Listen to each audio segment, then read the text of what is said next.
Hey everyone, tonight, we're tearing down every rose-tinted myth you've ever heard about medieval life. No fairy tale castles, no chivalrous knights, just the cold, relentless reality of a world where the wrong meal, the wrong word, or even the wrong weather could end you before sundown. If you're into stories that pull back the curtain on history's dark side, make sure to subscribe for more journeys like this. Hit like if you want to see more, and drop a comment below. Would you last a day in the Middle Ages or tap out before lunch? Now, dim the lights, settle in, and let the real medieval world unfold.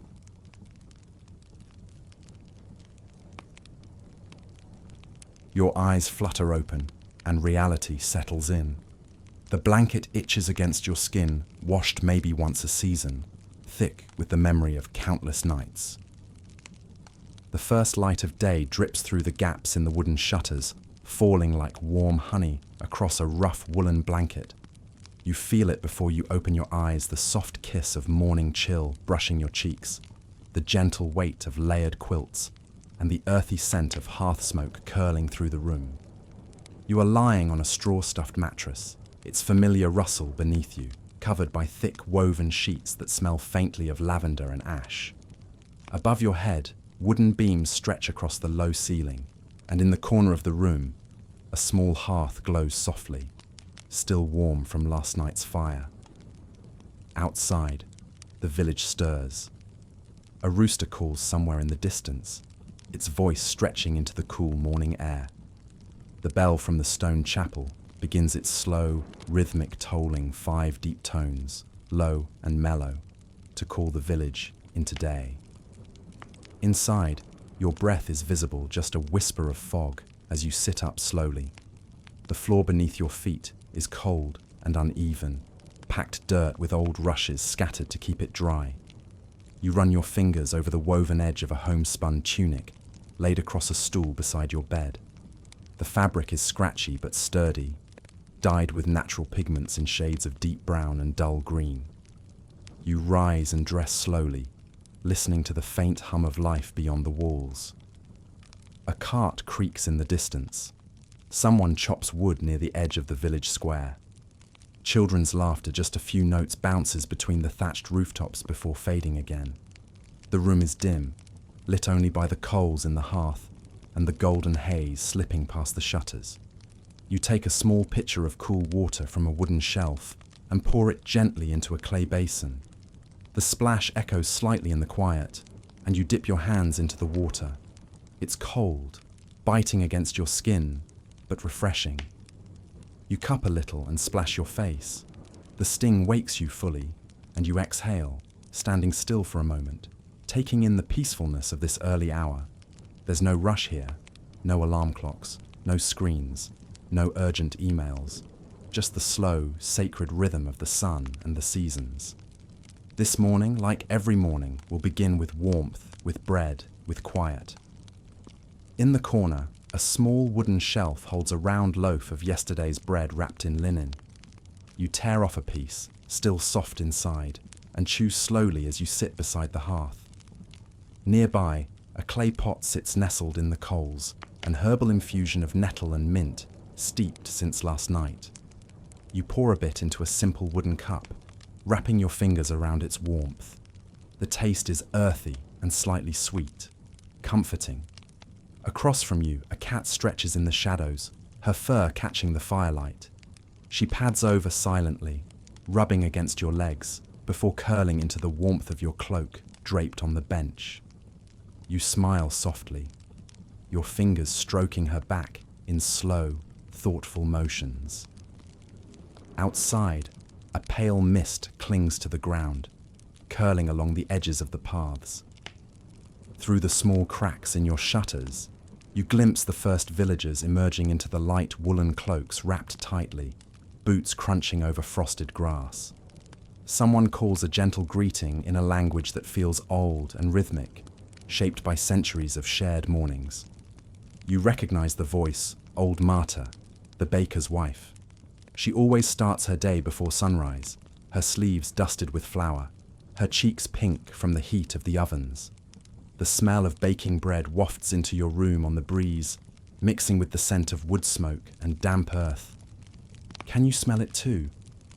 That slow, rising warmth, the crusty promise of breakfast and comfort. Your little cottage creaks gently in the breeze, wood settling and sighing as the sun lifts higher. A bird hops onto your windowsill, feathers puffed against the cold, chirping once before fluttering away into the mist. You rise, moving toward the door. Your boots, stiff leather, hand-stitched, wait beside the frame. As you pull them on and reach for your woolen cloak, the day begins in earnest outside. More voices now, more footsteps, a dog barking faintly. The rattle of harnesses as a cart is prepared for market. You lift the wooden latch and push open the door. A hush. The village lies before you, bathed in golden mist. Thatched rooftops glisten with dew. Chickens wander freely. Smoke curls upward from chimneys like fingers greeting the sky. You breathe it in deeply. This is the start of your day in medieval times, a world shaped by patience, resilience, and quiet repetition. It is not an easy world, but there is beauty in its stillness. You step out into the crisp morning air, the heavy wooden door groaning softly as it closes behind you. The chill wraps around your skin like an old shawl, but your cloak offers warmth, and the rising sun promises more. The path beneath your boots is uneven, worn dirt shaped by countless footsteps. Frost still clings to the edges where the sun hasn't reached, sparkling like powdered silver in the morning light. The air smells of firewood, fresh earth, and the lingering sweetness of martyr's baking. As you walk, your steps find a rhythm, slow and steady. The village is small but full of life. Cottages, built close together, lean slightly with age, their thatched roofs heavy with dew. Smoke drifts lazily from chimneys, carrying with it the scent of burning oak and pine. A soft bleating draws your attention to a nearby pen, where two sheep nuzzle the ground near a patch of hay. Behind them, a young boy no older than 7, bundled in a too large tunic, tosses handfuls of straw into their trough. He looks up briefly, gives you a shy nod, then turns back to his task. Further down the path, you pass a stone well. The rope creaks as a woman with strong, practiced hands hauls up a wooden bucket. She smiles faintly, her face lined from years of sun and wind, then tips the water into a jug with care. "Fair morning," she says gently. "And to you," you reply, your voice sounding different in this quiet world, lower, slower, more thoughtful. You continue your walk, weaving between homes and workspaces. The village is coming alive now. A blacksmith's forge crackles in the distance, metal on metal ringing out in soft, measured beats. Somewhere, a millstone grinds grain, its deep rumble rolling through the ground beneath your feet. To your left, a small garden stretches behind a cottage rows of winter greens, still thriving in the cool weather. Cabbages, leeks, and hardy herbs nestle close to the soil, and a thin scarecrow leans tiredly against a post, its tunic flapping in the breeze like a weary traveller. Just ahead, the village square opens like a quiet stage, framed by worn wooden buildings and cobblestone borders. At its centre, a communal fire pit glows gently with coals from last night's gathering. Around it, a few villagers move with purpose, setting up baskets of root vegetables, smoked fish, carved trinkets, and homespun linens. Their hands work quickly, but no one rushes. There's no need. You pause near one of the stalls where an older man arranges small bundles of herbs tied with twine lavender, sage, rosemary, and thyme. The scents are clean and grounding, evoking images of warm kitchens and careful hands. "Fresh from the hill garden," he says without looking up. "Picked before first light." You run your fingers over the soft bristles of a lavender sprig, breathing in deeply.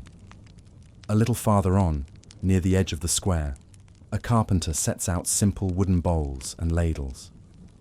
He nods politely as you pass. his eyes kind, his hands stained with sawdust. Behind him, a cart creaks into place, drawn by a sleepy grey mule who tosses its head once before settling. Near the chapel, a small stone structure with ivy curling up one side, an elderly woman gently sweeps the steps. Her broom makes a soft swishing sound that seems to blend with the whisper of the wind in the trees. The chapel bell hangs still now, its early morning toll completed. Inside, you glimpse the glow of beeswax candles and the worn wooden pews lined in even rows. A simple altar, decorated with evergreen boughs and linen cloth, anchors the space. Can you imagine the hush within, the scent of old stone and melted wax, the echoes of whispered prayers and the comfort they carry? As you pass, the wind shifts slightly, rustling through bare branches and setting crows into the sky.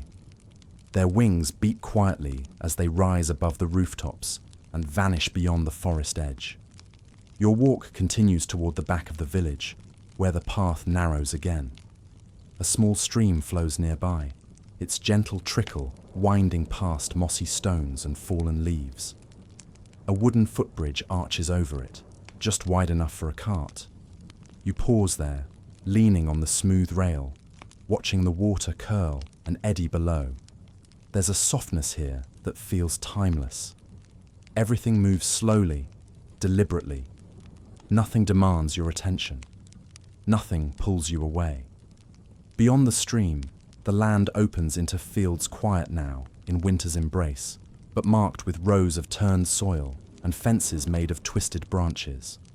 Crows walk along the furrows, pecking at the ground. In the distance, smoke rises from the edge of the woods, where someone has started their morning fire. You stand for a moment longer, the sound of the stream below and the faint clink of tools far off in the distance soothing you into stillness. Then slowly you turn back toward the village. The world is waking now, fully and gently. There are no horns, no traffic, no glowing screens, just people, just earth, just time moving the way it always has, one moment after another.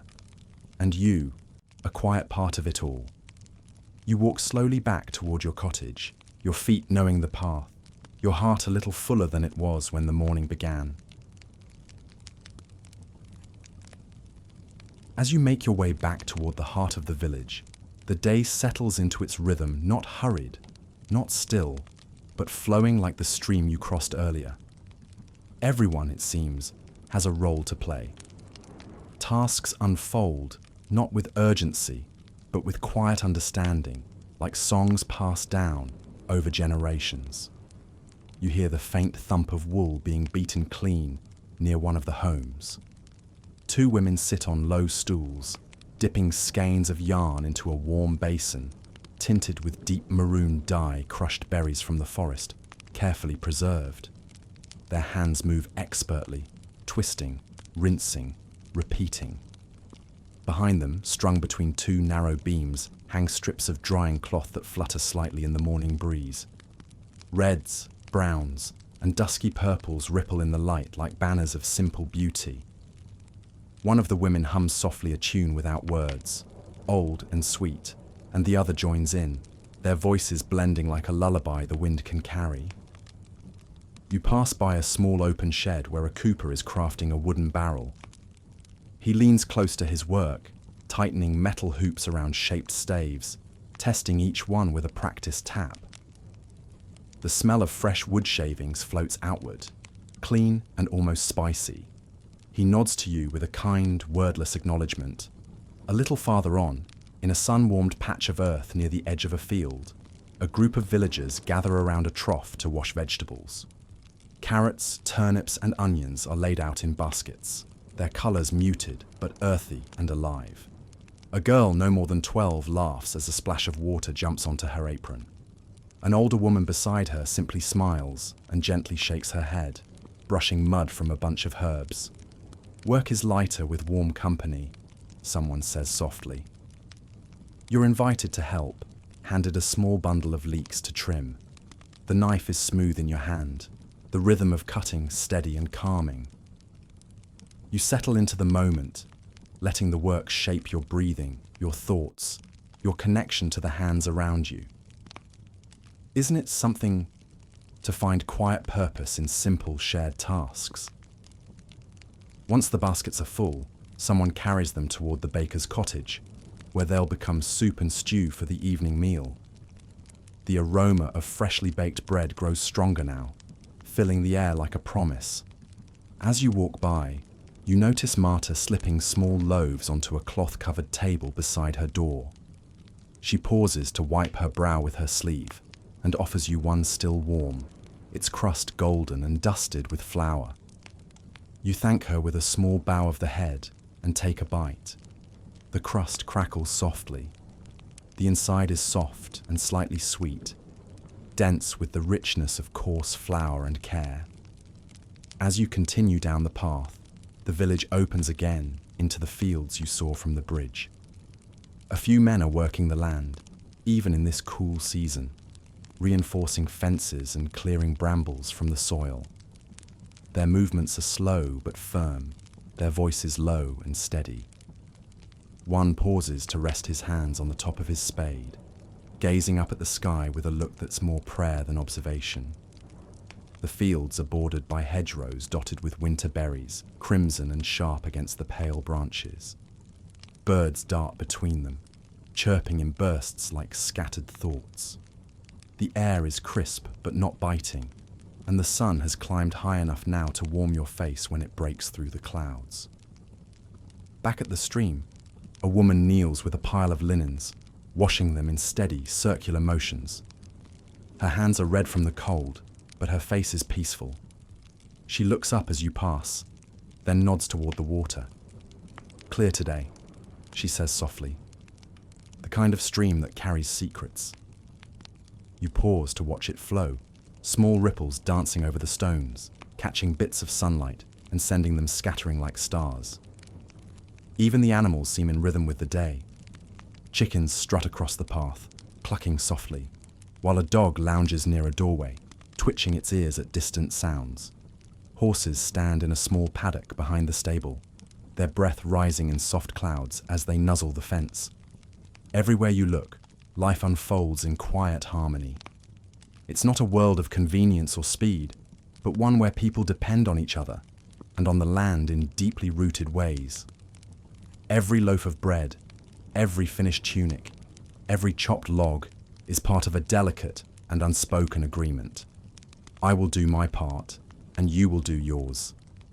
Together, we'll endure the cold, the dark, and the long days. There's a calm comfort in that, a rhythm that cradles you. You make your way back toward your own small cottage now, passing familiar faces once more, faces lined with sun and soil and memory. There's a firewood bundle resting beside your door, left by a neighbor without a word, a quiet gift, a shared understanding. You lift it inside, lay it near the hearth, and watch as a new flame begins to grow. The light flickers across the walls, dancing over the wooden beams and casting soft shadows that seem to sway with the beat of the village outside. The scent of smoke curls upward, joining the golden dust of the afternoon light. You sit again on your bench, fingers wrapped around a warm cup, listening to the distant rhythm of hammers, laughter, footsteps, and your own breath slow and calm.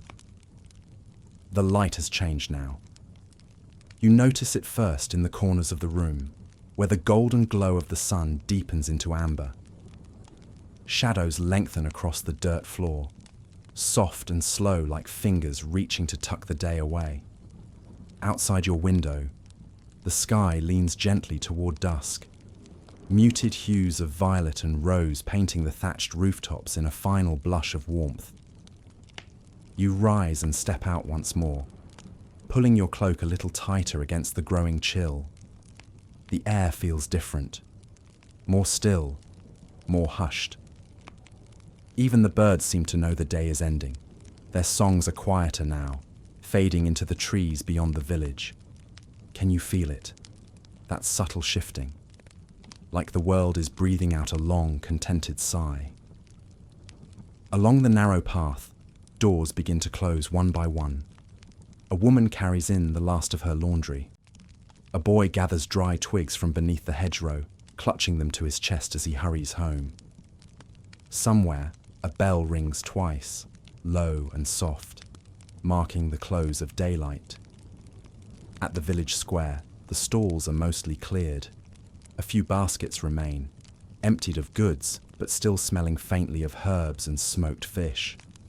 A man carefully folds a cloth cover over his wares. Across the square, Marta pulls the last loaves from her oven, their crusts still crackling as they meet the cool air. She wraps each one in linen, stacking them with practiced care. You stop to help an older neighbor carry a bundle of firewood. He walks slowly, leaning on a carved staff, his breath clouding in the fading light. His cottage is small, set back beneath the arms of an ancient elm tree. As you place the wood beside his door, he touches your shoulder gently and gives a wordless nod of thanks. Inside your own home, the hearth is glowing again. You add a few small logs and watch as the flames stretch upward, painting the walls in warm orange light. The cottage smells of wood smoke and bread, of wool and earth and something faintly sweet. Dried apples warming in a clay pot by the fire.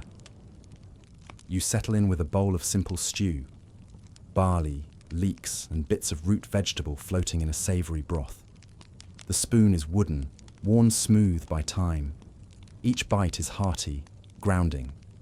Outside, the wind whispers against the shutters, and you pull a blanket across your lap. From the village lanes come the softest of sounds, murmured voices, the closing of a gate, the low nicker of a horse being settled for the night. No shouting, no rushing, just life winding down, slowly and respectfully. You sit by the fire a while longer, watching the light flicker and shift.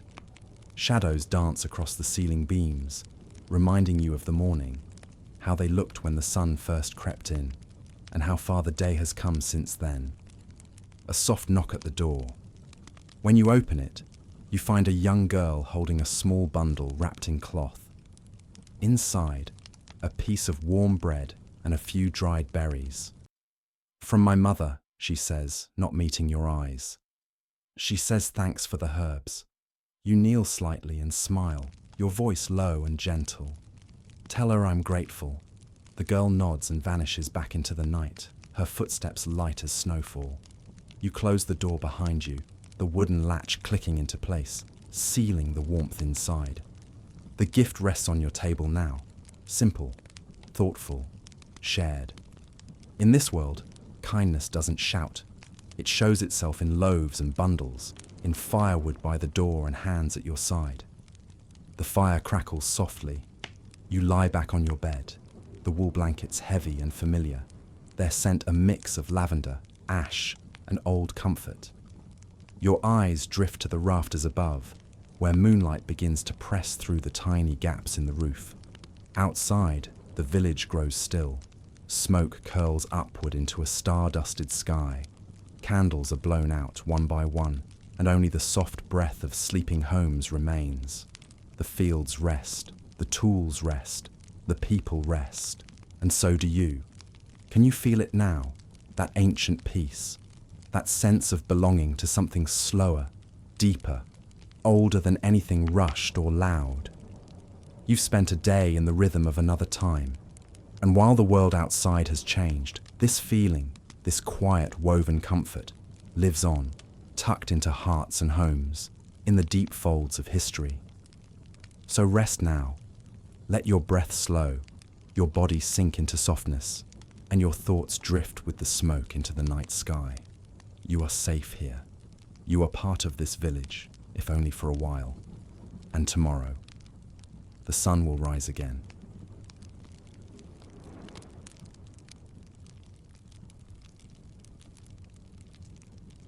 As the golden haze of morning deepened and the sounds of roosters gave way to the clang of tools and low voices, the village leaned into its day, its labor unfolding like a slow and familiar song.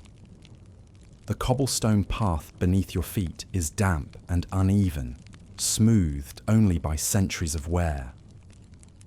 Your wooden clogs make a muted clop-clop as you join a quiet stream of villagers meandering toward their day's work. The sun is just beginning to peek over the distant hills, spreading a warm amber blush across the rooftops. The air smells of dew-soaked earth, mingled with the distant aroma of wood smoke and baking bread.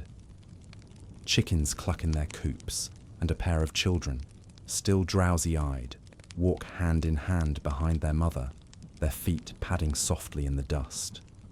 There's no loud chatter, no rush, just the rhythm of a village waking with the land.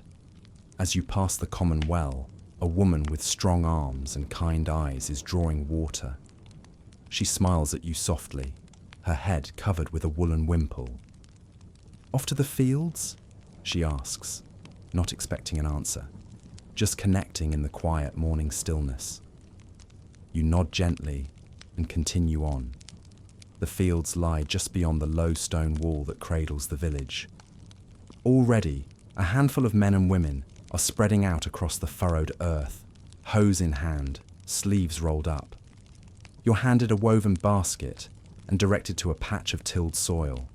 It's time to harvest turnips and pull stubborn weeds from the roots of early barley. The soil is damp and cool to the touch, and as you work, a soft breeze glides across your cheeks, carrying the faint scent of lavender from a nearby hedge. Bending and straightening with the rhythm of labor, you begin to feel a kinship with the land. Each movement has purpose, even grace. There is no machinery here, only hands, backs, and simple tools. The sun climbs steadily above, its golden beams casting long shadows across furrows that seem to stretch forever. A quiet voice beside you speaks. "The barley is strong this season. The frost didn't take it like last year." It's an old man with a weather-worn face, his eyes bright with the clarity of one who has seen many seasons come and go. Makes the bread softer, sweeter even, he adds with a faint smile. Can you feel the strength of this quiet, enduring world? Further down the lane, the blacksmith's forge begins to rumble with the first ringing of the hammer. Clang, pause, clang. The sound slices through the morning like a heartbeat, steady and grounding. You take a moment to observe. Sparks flicker like fireflies in the shadows of the forge, briefly illuminating the muscular arms of the blacksmith as he shapes a glowing horseshoe. Each strike sends vibrations through the air, not loud, just purposeful, like a drum calling the village to its rhythm. As the day begins to warm, the village square grows busier. Merchants arrive with carts creaking under the weight of goods, salted fish, sheaves of flax, clay jugs of cider. The cobbler opens his shutters, and a tailor pins linen on a wooden dummy just outside his door. All around, the air hums with gentle industry. The rhythm of medieval life isn't fast, but it is full. You wander past a small garden, where an old woman is tending to herbs. She offers you a sprig of something green and fragrant. Thyme. "Good for the head," she whispers, and settles the heart. You thank her quietly and tuck the sprig into your pocket. It smells like a memory, though you're not quite sure of what. A bell tolls once from the chapel, its soft chime echoing across the hills. Time to pause for a mid-morning rest. Labour is sacred here, but so is breath, reflection, and the company of others. You sit beneath a blooming hawthorn tree with several other villagers, passing around a small loaf of bread and soft cheese wrapped in cloth. The crust is coarse, but the centre is warm and yielding. A small clay cup of watered ale is passed along, light and tangy on the tongue. One of the women begins to hum, a low, melodic tune that seems to blend with the rustling leaves. Her voice is neither loud nor trained, but it carries something ancient and comforting. A song passed down, not written down. Do you sing where you're from? Someone asks you gently, eyes full of curiosity and care. It's not prying, it's connection. The kind that blooms when people labor and live side by side. The sun arcs slowly overhead, and you can already feel the story of the day unfolding in quiet moments like this. Moments rooted in something older than time, something resilient, something tender. And just like that, the bell tolls once more. Time to return to work. The bell's chime fades into the gentle hum of the village, and once more, feet begin to shuffle back toward the fields and workshops. As you rise from beneath the hawthorn tree, the sunlight dapples across your face like a soft caress, warming your skin and easing your limbs back into motion. The air is fuller now, livelier. Children are chasing each other near the church steps, their laughter blending with the soft creaking of cartwheels and the call of distant birds. A shepherd with a staff and wide-brimmed hat moves slowly along the hillside, his sheep grazing in neat lines across the green. A dog follows at his heel, its ears perked, eyes alert, yet calm. Everything moves, yet nothing rushes. You walk toward the western edge of the village, where the thatchers are repairing the roof of a nearby hall. Their ladders are propped carefully against timber beams, and bundles of straw are tied in thick cords. You watch as one man, perched like a bird atop the slanted roof, presses and layers the golden stalks with practiced ease. Below him, a boy, no older than 10, soaks the thatch with a bucket of water to keep it pliable in the summer sun. That'll hold through 2 winters if the wind stays kind, the boy says with pride, glancing up at you. There's no arrogance in his voice, only quiet knowledge, passed from hands older than his own. Near the edge of a nearby pasture, a woman stoops to gather wool from a low hedge, snagged tufts left behind by wandering sheep. She places each bit into a basket and hums as she works. Not far from her, a weaver's loom clacks in rhythmic intervals inside an open shed. You peek through the wooden slats, watching as the long threads are drawn back and forth, crisscrossing into cloth with mesmerizing repetition. You pause for a moment. Can you imagine the hours poured into each yard of wool? The care needed to dye it with plant-based colors, the patience it takes to spin thread from tufts of fleece. Every garment here is the result of dozens of hands, dozens of quiet moments like this one.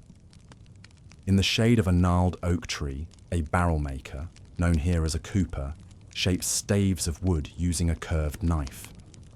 His fingers are thick and rough, but they move with delicate precision.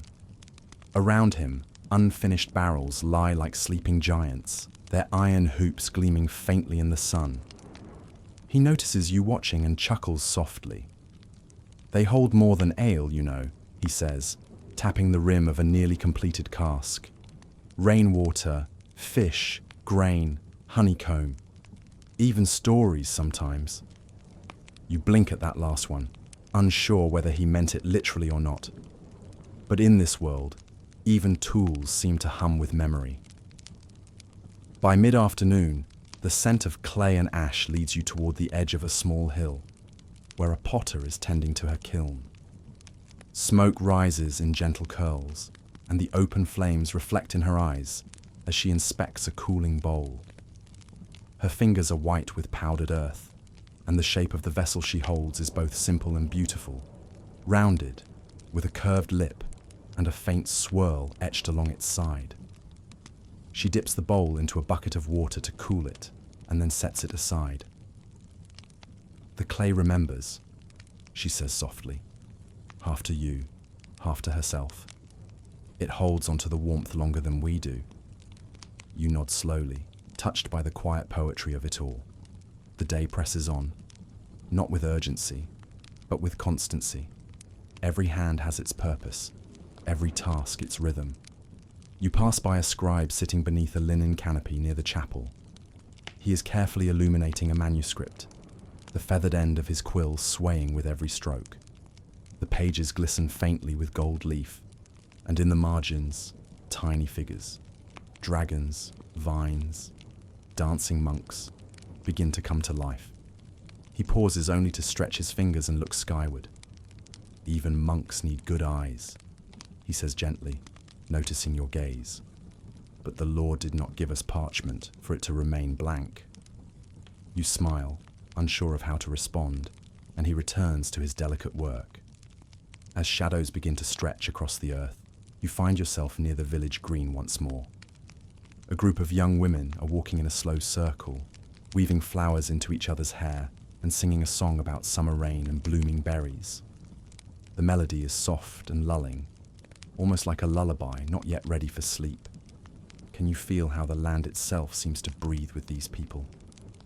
Everything here is rooted, deeply, in the soil, in the stories, in the shared rhythm of days shaped by season and sun. A large wooden cart rolls into the square just before dusk, creaking under the weight of fresh hay. A horse leads it slowly, its mane braided with small bells that chime faintly with each step.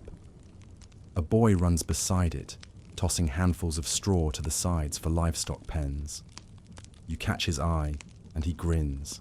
There's straw in his hair, dirt on his hands, and joy in his stride. Even the animals move in time with this world. Chickens scratch at the soil near doorsteps. A tabby cat stretches along a windowsill. And somewhere in the distance, a cow bellows in low satisfaction after being milked. As the sun begins to dip lower behind the hills, painting the clouds in shades of soft coral and pale lavender, you realize something unexpected. Though life here is hard, physically demanding, sometimes uncertain, it is not without beauty. In fact, it may be because of the effort that everything feels so deeply lived. And just as the light softens and the air cools, you feel it again, an unspoken invitation to belong. The golden haze of late afternoon lingers in the village air like a warm sigh. Long shadows stretch across the fields, and the light takes on a softer, honeyed hue, casting everything in an almost dreamlike glow. You're drawn now toward the edge of the stream where the mill stands. Its broad wooden wheel turns slowly, creaking in time with the current. Water sloshes gently in rhythmic pulses, droplets catching sunlight like tiny shards of glass. The miller waves at you from the doorway, his apron dusted in fine flour. "Mind your step," he says with a chuckle as you enter, gesturing toward a pile of grain sacks in the corner. She's groaning louder than usual today. Inside, the air is thick with the scent of ground wheat, earthy and dry. The massive millstone turns with a groan, and the flour it produces falls like pale snow into wooden troughs. It's peaceful in a peculiar way, like listening to the heartbeat of the village itself. You watch for a time as the grain flows steadily, effortlessly transformed into something nourishing. "See, it's not just stone and wheel," the miller says as he adjusts a lever. "It's time, patience, and the steady pull of the stream, just like us." You smile, because he's right. This whole village, this entire life, is built on small, unbroken rhythms. The slow churning of flour, the daily sweep of broom on stone, the rise and fall of hands planting seed. Outside the mill, the stream runs clear and cool. A young girl is kneeling on the bank, her sleeves rolled up, rinsing linens with a wooden paddle. She dips and beats them rhythmically, singing to herself in a lilting tone. The sun catches the droplets she flings into the air, and for a moment, it looks like she's surrounded by dancing light. You kneel beside her, dipping your hand into the water. It's startlingly cold but refreshing, like touching the bones of the earth itself. She looks over at you with wide eyes and giggles, then offers a wet rag with a shy grin. "Helps to get the soap out," she says. The linen smells faintly of rosemary and ash. It's these little moments, mundane yet luminous, that seem to root themselves deepest in your memory. As the afternoon passes, the last of the field workers begin returning. Some carry bundles of herbs or baskets filled with rough vegetables, turnips, leeks, a few late-season apples. Their faces are flushed and tired, but not burdened. There's a sense of pride in every step, in every mark left by soil and sun. Near the granary, a group of youths laugh as they stack firewood. Their tunics are patched and their hands blistered, but their eyes sparkle with mischief. One of them catches you watching and tosses a small branch in your direction. "Think you could keep up?" he teases playfully. "We race to 20 stacks before the bell."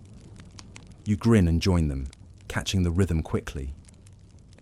Wood clacks against wood, laughter spills into the crisping air, and for a little while, the labour feels like play. Later, you rest beneath a wide walnut tree, breath slowing, muscles pleasantly sore. An older woman settles beside you, her hair wrapped in a faded scarf.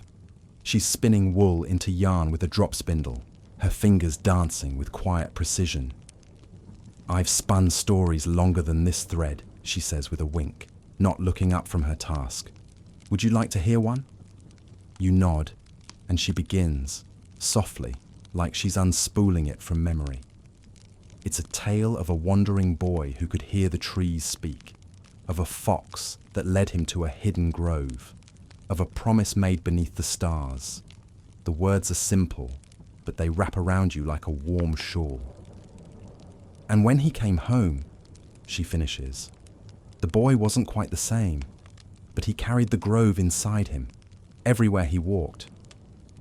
You sit with her in silence for a while, letting the story linger like the scent of warm bread.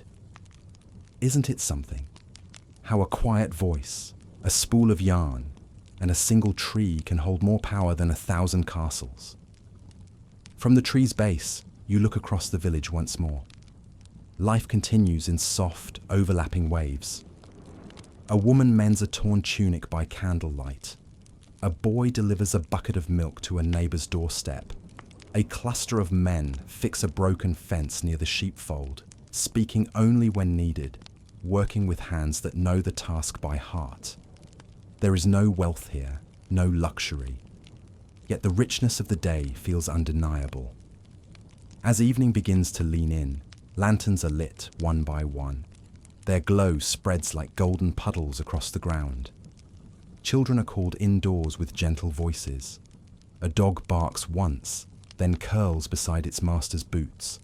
The bell tolls once again, not for work this time, but to signal the day's close. It's in that moment you feel it most clearly. The unity, not loud or declarative, but deeply felt. Each villager plays a role. Each task is valued. Every effort leaves a mark. It's not a grand life, but it is a whole one. And in this place, so far from everything you've ever known, you realize something quietly profound. You belong. The bell's low chime fades into the hush of twilight. Around you, the air cools, touched now by the faint crispness of approaching evening. Shadows stretch and soften across the land, and with them, the entire village seems to exhale. Smoke rises in gentle spirals from hearths and chimneys, carrying with it the scents of simmering stews, onions, garlic, herbs, and the rich depth of root vegetables. The scent is earthy, warm, and comforting.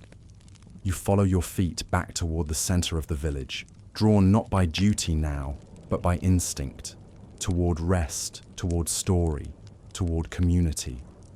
Lanterns glow gently at each doorway, cradled in wooden holders or iron sconces. Their flickering light dances against the walls, like gentle spirits keeping watch. You pass a doorway where a woman is kneeling, whispering a prayer and lighting a candle. She doesn't look up, but you feel no need to speak. There's a shared reverence here, for light, for silence, for the closing of the day. You pause briefly at the threshold of the village bakehouse. Inside, 3 women move in quiet tandem, placing loaves into the communal oven, their faces flushed from the heat, their hands flour-dusted and precise. One turns to you and smiles. "Come back at first light," she says. "It'll be warm from the stone, still crackling." She taps the edge of the oven affectionately, as if it were a dear friend. The rhythm of labor hasn't vanished, it's simply softened. Now work becomes ritual. Movement becomes grace. At the edge of the green, beneath a large elm, a handful of villagers gather as they do most evenings. Someone has brought a small lyre, and gentle notes begin to rise, lacing through the air like strands of golden thread. You take a place beside them, cross-legged in the grass, still damp from the afternoon dew. The music is not for performance, it's for peace. An older man with a wiry beard tells a tale, this time about a carpenter who built a chair so finely balanced it was said to make anyone who sat upon it speak only the truth. Laughter bubbles up gently at the ending, then fades into a thoughtful hush. Someone passes you a small wooden bowl. Inside, roasted chestnuts, slightly scorched and sweet with a hint of smoke. You take one and pass the bowl along, feeling the warmth through your fingers before cracking the shell. Behind the houses, the hills have turned dusky purple. The sheep are all in, the carts put away, the tools stacked by doorsteps and covered with canvas. The fields rest. The fire in the forge is out. And slowly, one by one, windows begin to glow with firelight from within. You walk slowly now, your body comfortably tired, your thoughts moving gently, like leaves floating down a stream. In this time between light and dark, the village becomes almost dreamlike, familiar yet distant, real and yet timeless. You notice a doorway opens slightly ahead of you, your own borrowed shelter for this journey. Inside, a fire crackles low in the hearth. A bowl of warm porridge sits on the table, beside a small cup of spiced cider. Someone, perhaps the matron who tends this cottage, has left a folded blanket at the foot of the straw-filled bedding. You step inside and close the door behind you, and the stillness welcomes you like an old friend. The room is simple, yet every detail speaks of care. The wooden beam above the hearth has been carved with small symbols, protective marks perhaps, or blessings from generations past. The clay pitcher on the table still glistens faintly with dew. From the rafters, bundles of drying lavender and thyme sway slightly in the warmth rising from the fire. You sit down and wrap your hands around the warm bowl. The porridge is thick and creamy, flavored with just a touch of honey and wild berries. With each bite, your body relaxes further, melting into the peace of the moment. There is no rush here. No need to check, to hustle, to plan. Only breath and warmth. And the quiet knowing that all has been done, and all is well. You lie back beneath the woolen blanket, its coarse texture a comforting weight across your chest. The crackle of the fire begins to lull you, and outside, a soft wind stirs the trees. You can hear a nightbird's call in the distance, gentle, mournful, beautiful. Your eyes drift slowly closed, but before they do, you take one last glance at the world outside the window.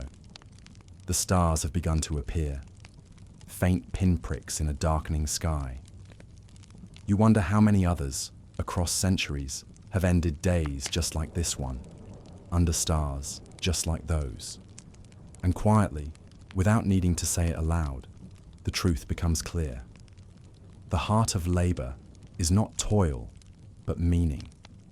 And here, in this quiet village, where every hand shapes, every footstep counts, and every soul matters, you have lived that meaning, even if only for a day.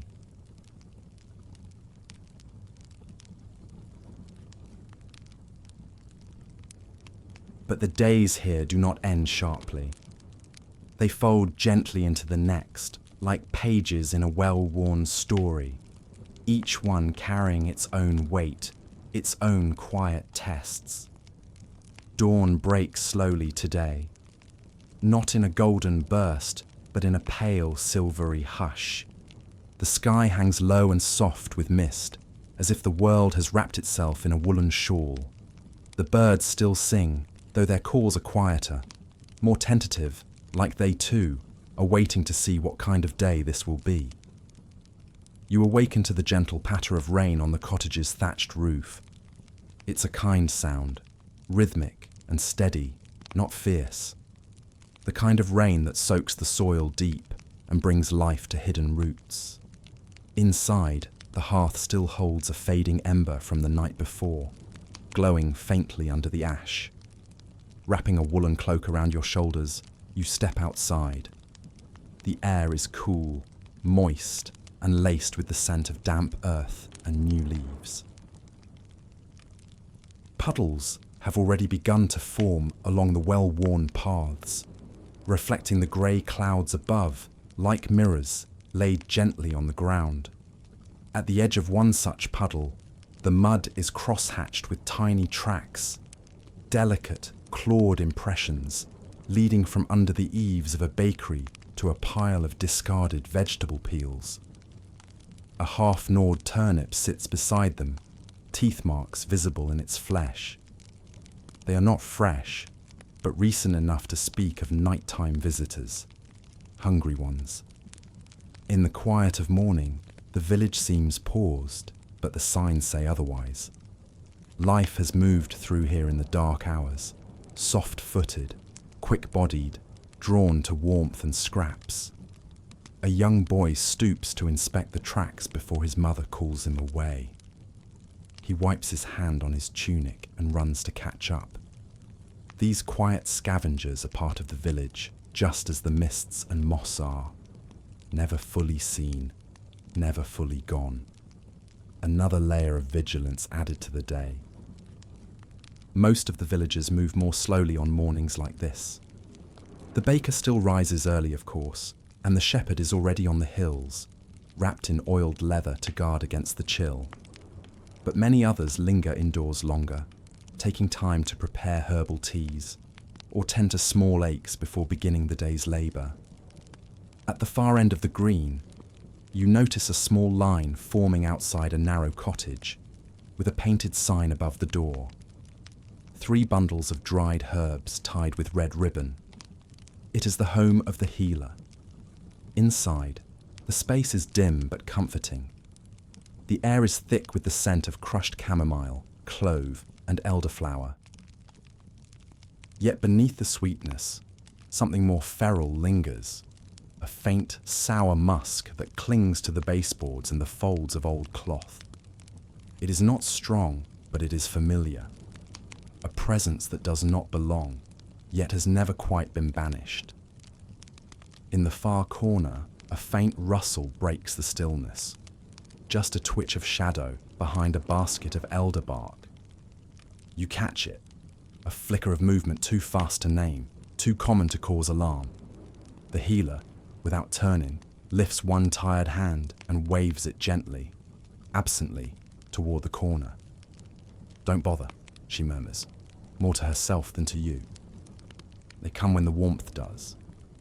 Her voice holds no anger, only the weariness of repetition.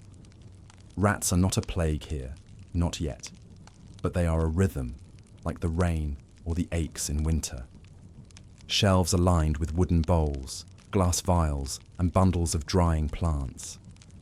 A fire crackles in a small hearth, and above it, a kettle of something warm and sweet simmers slowly. The healer, a woman with grey-streaked hair and eyes like softened stone, moves gently from patient to patient. Her touch is light but sure as she checks pulses, peers into tired eyes, and listens with quiet patience to whispered complaints of aching joints and sore throats. "It's the weather," she murmurs to one older man, placing a warm poultice against his shoulder. "And the years." Her voice is low and melodic, like the turning of pages in an old book. To a young girl with a cough, she offers syrup made from licorice root and honey, instructing her mother to steep time in hot water twice daily. There are no grand cures here, no shining miracles, only care, only consistency, and time. You watch in silence, feeling the hush of the space settle into your bones. The healer glances at you once, nods kindly, and gestures toward a bench. Sit if you like, rest is medicine too, and so you do. Outside, the rain continues, now gentler than before. You wander eventually to the chapel, where several villagers have gathered, not for formal prayer, but for quiet togetherness. Some sit with hands folded, others light candles. One man weeps softly in the corner, not from grief, but from exhaustion. A woman beside him places a hand on his shoulder. She says nothing. She doesn't need to. Can you feel how compassion here is a kind of language? Unspoken, but deeply understood. In the corner of the chapel, an old wooden chest holds scraps of folded parchment, prayers, wishes, and offerings. You're invited to write one, even if only in your mind. Outside, the clouds begin to break slightly. A shaft of soft light touches the steeple, turning its worn stone a faint shade of rose. The bell doesn't ring today. There's no announcement. Just this quiet moment of beauty offered without asking. Later, you walk along the muddy path toward the market square. A woman slips and catches herself against a cartwheel, laughing at her own misstep. Another villager helps her steady herself, then offers a piece of apple from his basket. It's not a grand moment, but it is human. Nearby, two men patch the side of a crumbling wall. It was worn down by last season's storms. They work in tandem, one holding the stone, the other applying mortar mixed with ash and lime. Their pace is slow, methodical. There's no panic, only persistence. That is the theme here, isn't it? Not escape from difficulty, but quiet resilience in the face of it. And yet, even resilience must reckon with what it cannot see. Beyond the green, where the paths taper into muddy ruts and the fences give way to low stone walls, stands the village granary. Its slate roof is dark with moss, and iron nails hold the heavy wooden door shut against the creeping damp. It was built stout and squat, meant to endure time, weather, and need. But nothing is ever sealed entirely. Not here. The latch gives with a reluctant groan. Inside, it is dim and quiet, lit only by the pale filter of morning through a narrow, grime-streaked window. The air smells of old grain, burlap, and something else, earthy and sour, faint but unmistakable. Two villagers are already inside. Marta, wrapped in her patched shawl, crouches near a torn sack of oats, her fingers ghosting across the frayed edges of the fabric. Elias stands beside her, arms folded, a quiet tension in his brow. It's too clean a tear to be from rot, Marta murmurs, and not sharp enough for a knife. Elias doesn't speak at first. He kneels, presses two fingers into the soft spill of grain on the floor, and lifts something small between his thumb and forefinger, a single black pellet. Here, he says quietly, and there. He gestures to a trail leading toward the back wall. They came in through the stones again. You step forward slowly, instinctively careful not to startle the quiet air. Neither villager looks surprised to see you. Marta simply gestures toward the corner, where the bottom stones have shifted with frost. A gap has formed wide enough for something small and quick to squeeze through. They come every year, she says, her voice flat with fatigue. But this time, they're bolder. 2 sacks ruined, Elias adds. One of barley, the other wheat. Marta holds up a handful of flattened grain. The healer says broth will have to stretch further. No flour for the end of month. Her tone is not sharp, but it is heavy. This is not panic. It is the measured despair of someone who has seen scarcity before and knows what it asks of people. We tried the usual, she says. Ash and tansy at the door, hanging mint, a cat for a few weeks. It ran off, Elias mutters. Marta sighs. Too many dogs, not enough meat. You look again to the back wall. Gnawed wood, scattered husks, a chewed ladle handle, left on a shelf too low. The damage is never dramatic, but it accumulates like dust, quiet, stubborn, and familiar. Elias shifts a stone with the toe of his boot. We'll patch it again with lime and iron filings if the blacksmith has any left. Marta nods. And I'll soak cloth in garlic oil. It stinks, but they hate it. She stands slowly, joints cracking faintly in the silence. She doesn't look angry, just resolved. They've always been here, she says, since my mother's time, since before the granary was raised. They know where the warmth lives. Elias runs a hand along the rim of a half-empty sack. We'll ration. Trade with the goat keeper if she still has cheese to spare. Before they leave, Marta places a sprig of dried mint on the sill, bound with red thread. An offering. A boundary. A small insistence of order in a world that rarely gives guarantees. You linger as they step out into the grey light. The stillness settles again. A low creak draws your eye, just a shifting beam. But it makes you glance toward the corner once more. In the dim, a glimmer of movement. The tiniest twitch of a dark body disappearing into shadow. Fast. Intentional. Home. The granary is sturdy. The villagers are watchful. And still, the hunger beneath the stones persists. Outside, the rain has begun again, soft and steady, as if to say, this too continues. You pass by the cooper's yard again. One of the barrels has split from the cold. Its side bowed out like a cracked drum. Instead of discarding it, the cooper sits beside it, whittling a new stave from fresh wood. Things break, he says softly, but we make them whole again. You nod, moved by the simplicity of the truth. As evening nears, the air grows heavier again. Clouds gather low, and a stronger wind begins to creep along the rooftops. There may be another storm. You see villagers pulling shutters closed, checking door hinges, placing straw along the bottoms to block the draft. Children gather wood. Candles are lit before the sun even sets. But no one hurries. No one complains. They've lived through seasons, through sickness, through storms, and they've done it together. So when the first drops of rain begin again, you are ready too. Not afraid, just steady. The second storm rolls in gently, like a whispered memory. No thunder crashes, no lightning tears the sky. Just the steady tapping of raindrops on shuttered windows and the distant murmur of wind across the fields. Inside your cottage, the fire has been rebuilt. Its warmth spreads slowly through the space, comforting and constant. A small pot of vegetable stew simmers beside the hearth. Leeks, barley, and a bit of dried mushroom for flavour. The scent fills the room like a lullaby. You pull the woolen blanket higher over your shoulders and settle by the window, watching the soft blur of rain against the glass.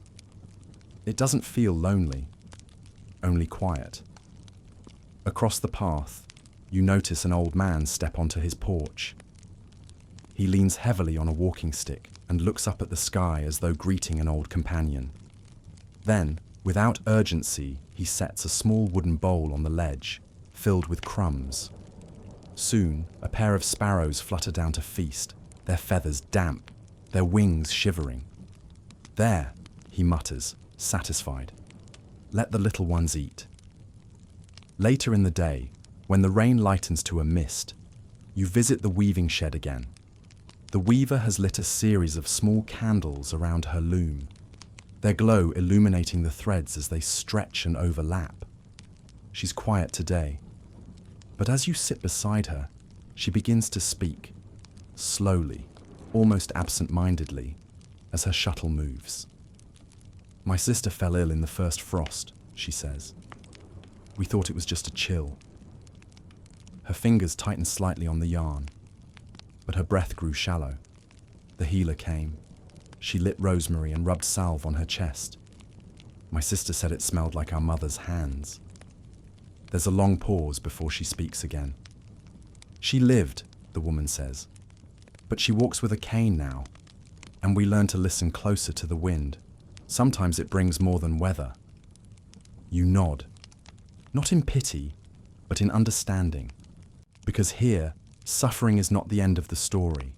It is a thread woven into the larger pattern, seen, carried, mended. Outside, the mud has thickened the roadways. A young man stumbles slightly as he hauls a basket of kindling across the square. A woman helps him right it, and the two laugh softly as they gather the spilled twigs. You notice that he's wearing a cloth around his hand, wounded perhaps, or recovering. And still, he carries. Still, he moves. At the far side of the green, two children are placing small stones into a circle. One has fashioned a crude doll from straw and rags and places it gently in the center. You ask what they're doing. "It's a spell," the girl says, eyes wide, "to keep the house warm." Her brother adds, "Mama says old stories aren't silly. She says they remind us we're not alone." And perhaps that's the truest reason these rituals survive. The herbs hung above doorways, the charms buried beneath thresholds, the stories whispered into wind. Not because they guarantee safety, but because they hold memory. Because they bind people to one another when nothing else seems sure. At the edge of the forest path, you find a small wooden marker, a simple cross bound with twine. Beneath it, a patch of wildflowers has been left. No name, no inscription, just remembrance. You stand for a moment in silence. These markers are part of life here. Quiet memorials, gentle acknowledgements of what was lost, but also what was loved. You return to the village as the rain lifts again. The sky is still grey, but a faint golden edge creeps along the clouds. A group of neighbours are standing near the chapel, discussing repairs to the roof where a few tiles have slipped loose. They don't argue or delegate. They simply begin. One climbs the ladder, another steadies it. A third fetches the extra clay tiles from a storage bin. The work is slow, and the materials are heavy, but no one complains. And you realise something.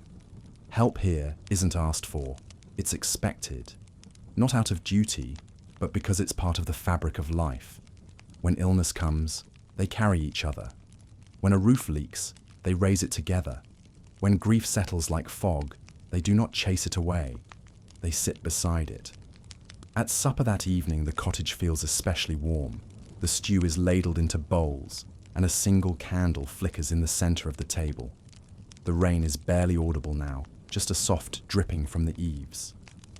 The woman who tends this cottage, your host, offers you a smile as she sets down a wooden spoon. Her face is lined with years, but her eyes are steady. "We've weathered worse," she says simply, "but it's the small kindnesses that keep us strong." You nod, stirred by the truth of it. A truth that doesn't shout or shine, but settles in gently, like the evening itself. And as you prepare for sleep, wrapping yourself in the now familiar textures of wool and wood smoke, you understand. Resilience here is not heroic. It's habitual, quiet, steady, shared. And that kind of strength, the kind rooted in care, in ritual, in the soil of ordinary days, is perhaps the most enduring of all. The next morning arrives not with fanfare, but with a hush. Fog has blanketed the village like a woolen cloak drawn over its shoulders. Every tree, every rooftop, every cobbled path is softened beneath a silvery veil. The world feels paused, quiet not from fear, but from reverence. You step outside and notice how sound changes in the mist. The usual chatter of birds is muffled. Even your footsteps seem more delicate, as if the village itself is holding its breath. Near the well, the healer is back at work. She's kneeling beside a wooden crate, grinding dried elderberries and mixing them with vinegar in a clay bowl. Her hands are stained purple, but her movements are steady and sure. Elder keeps the cough away, she says without looking up, and vinegar sharpens the air when it's thick with fog. She nods toward a bundle hanging on her door, bay, hyssop, and juniper. Good for smoke too, just in case. You glance across the rooftops, half disappeared into cloud. It's easy to imagine how frightening this might feel to someone unaccustomed to it. The way shapes blur, how even the familiar paths seem altered. But here, in this world, fog is just another guest, not a threat. Just something to live with, prepare for, and respect. A little farther down the slope, where the mist gathers thickest around the hedgerows, stands a thatched cottage with a crooked chimney and wooden charms dangling from the eaves. You hear the soft clack of stones before you see them. 2 children crouched beside the doorstep, laying a circle of smooth river pebbles around a small wooden bowl. The bowl is filled with flower dust and dried hawthorn berries. The boy whispers something over it. A chant, rhythmic but not loud. The girl catches your gaze and smiles faintly. "It keeps the scratches out," she says. "That's what Mama says." From within the cottage, a woman's voice floats through the open shutters. "Sprinkle the corners. Don't forget the hearth." Inside, the air is warmer and spiced with the sharp smell of vinegar, onion skins, and burnt rosemary. The mother, barefoot, wrapped in a deep green shawl, moves carefully from wall to wall, dabbing the floorboards with a cloth dipped in dark liquid. Her hands are practiced, steady. "They've been under the house again," she says without turning. "We heard them last night, chewing, scraping." She glances up. You don't chase them out with anger. You guide them out, like steam from a kettle. She sprinkles ground mustard into a line along the inner threshold, then murmurs something low and soft, a blessing, or maybe a warning.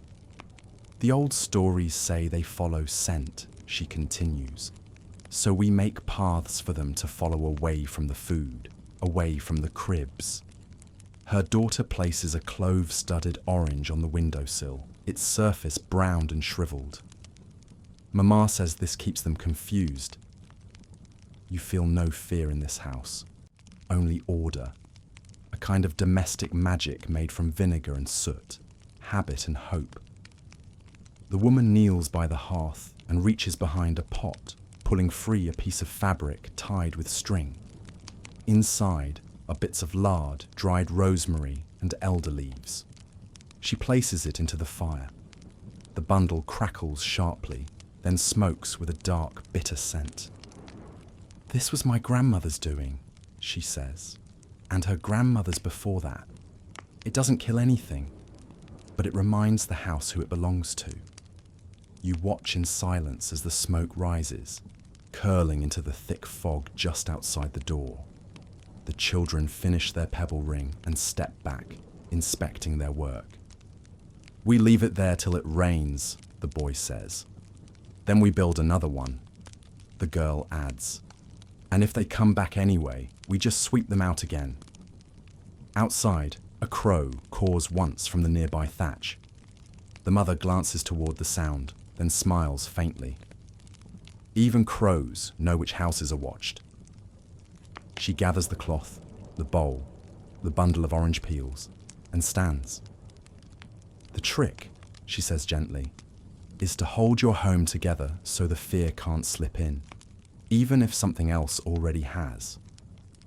As you step outside again, the fog feels less like a shroud and more like breath, rising, settling, circling everything in quiet ceremony. You wander toward the edge of the village, where the forest begins. The trees rise from the mist like sentinels, silent and tall. A woman stands at the tree line, scattering salt in a small circle on the ground.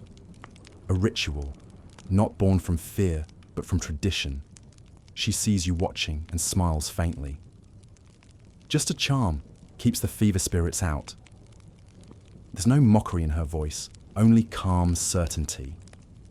Whether or not she believes in spirits is not the point. The point is the practice, the reminder that people are not helpless. They can act no matter how small the gesture. Can you imagine how reassuring that must feel? To believe, even in the face of uncertainty, that your hands can still shape the world. A child runs up behind her, carrying a pot of warm stones. They place them beneath the family's wooden bed to keep the cold from the bones. It's a trick passed down from generations.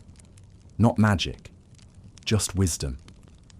On your walk back, you pass by the small schoolhouse.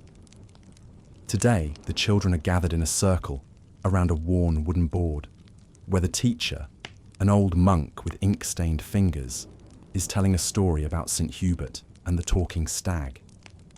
His voice is gentle, his cadence slow. Even in the deep woods, he says, where danger seemed certain, the stag's eyes were calm, because wisdom listens, and fear, when met with stillness, often changes its name. You stay and listen longer than you mean to. The children's faces are rapt, their small fingers curled around clay cups of warm milk. Not all of them understand the deeper meaning, but they feel it. They're soaking in the rhythm, the comfort, the safety of story. Later in the day, the fog begins to lift, just enough to reveal the tops of houses and the distant shimmer of wet fields. The village is slowly waking again. A woodcutter chops kindling with a steady rhythm. The smith hammers quietly on a new gate hinge. There is work again, but it's gentle, deliberate. Near the stream, two women are washing linen. One hums, while the other tells a tale about a girl who dreamed of fireflies during the winter and woke to find her room full of stars. They laugh together as they wring out the wet cloth, steam rising from the water like breath from the earth itself. And then, a sudden moment of stillness. A raven lands on the chapel roof, calling once, harsh and loud. The sound slices through the fog. Everyone pauses. Some glance toward the sky. It's not fear, just awareness. Ravens are sometimes seen as omens, but no one runs, no one panics. Instead, the bell in the chapel rings once, twice. It's a call not of alarm, but of gathering, a ritual, a reminder that whatever happens, no one will face it alone. You join the others in the square. The elder speaks first, his voice worn but clear. No sickness today, he says, but let us bless the bread and salt the lintels. Let us light our fires early and speak softly to one another. A murmur of agreement follows, not of superstition, but of unity. They do not fight the unknown with anger. They meet it with community, with routine, with grace. As the villagers begin to disperse, a young boy runs up to his father and wraps his arms around his waist. "Is the raven bad luck?" he asks quietly. The man kneels beside him, brushing a damp curl from the boy's forehead. "No," he says. "It's just a bird, but it reminds us to be watchful, to take care of each other." And in that moment, you understand something very old and very true. Resilience isn't always about standing tall. Sometimes it's about huddling close, lighting a fire, sharing a story, hanging time in the doorway, and believing, together, that morning will come again. The next evening settles in gently, the kind that doesn't announce itself with grand colour or fanfare. Instead, the light dims slowly, like a lullaby humming itself across the sky. The fog has fully lifted, revealing rooftops, treetops and chimneys exhaling pale smoke into the blue-grey air. You walk the village path with slower steps now, not from exhaustion, but familiarity. You know where the ground is uneven. You recognize the smell of peat smoke and the faint notes of stew simmering behind shuttered windows. This place has become part of your rhythm. You pass the healer's cottage again, and this time the door is open wide. Inside, several villagers sit close together. A young man has his ankle propped up, wrapped tightly in cloth. Beside him, a girl cradles her sister, who's curled into her lap with flushed cheeks. A few others have come not with illness, but with offerings, jars of honey, sprigs of mint, a fresh spool of linen thread. No coin is exchanged, only presence. The healer mixes a tincture of elderflower and clove, pouring it carefully into a small clay cup. She offers it to the little girl and tucks a warm brick beneath her blanket. She then turns to a boy seated beside the hearth and places her hand gently on his forehead. "She's not afraid," she says, more to the room than to anyone in particular. And that's most of the battle. It's not what you'd expect to hear from someone so surrounded by sickness, but here, courage is quiet. It sits beside pain, holds its hand, and whispers stories of recovery. Outside, the moon begins to rise, soft, wide, and low. Its reflection stretches across the village pond, where ducks have already tucked their heads under wing. A single lantern glows on the dock, swaying gently in the breeze. You find yourself drawn toward the chapel once again. Inside, the same monk you saw reading to the children now sits alone, carefully copying text into a weathered book. You watch as he dots the final line, then looks up with a warm smile. "The Psalms," he says softly. "They remind us to sing, even in sorrow." He closes the book gently, as though tucking in a child, then rises and gestures for you to join him at the small window that looks out across the fields. The land stretches endlessly, a patchwork of starlit silence. A few distant torches flicker where shepherds tend their flocks. "Not all dangers are loud," he says. "Hunger, illness, loss. They come quietly, so we must be quieter still, and stronger." You nod slowly, feeling the truth of it settle deep in your chest. A few distant torches flicker where shepherds tend their flocks. Near the chapel's low stone wall, a small group has gathered around a slow-burning brazier.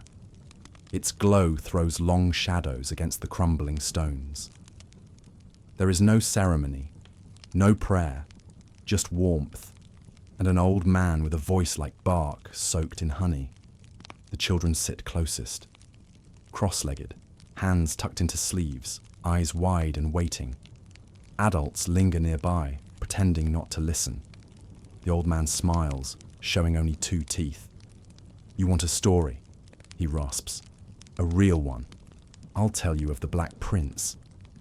A few of the younger children gasp, half from fear, half from delight. "Not a king, no," the man says, shifting forward. "A rat, as big as a cat and black as a thundercloud. He came to the village long before my time, when the grain was stacked high and pride was higher still." Someone stifles a laugh, but he continues, his voice soft and patient. "They say he walked like a man. Not upright, no, but with purpose. With knowing. He lived beneath the floor of the old granary, the one before this one, and every time someone lied, every time someone hoarded more than they needed, he crept closer, closer to the hearth, closer to the cradle. A child shifts uneasily. The fire pops. When they finally saw him, the elder says, he was sitting in the middle of the village square, bold as winter. He looked every soul in the eye, and when they blinked, he vanished. But the next season, the wheat blighted. The goats stopped giving milk. The healer lost her tools to a fire. Silence. That's what pride invites. he finishes. Not punishment, just forgetting. Rats don't bring ruin. They warn of it, if you listen close enough. A woman speaks softly behind him. So why tell this now? He pokes the fire with a long stick, watching the embers shift.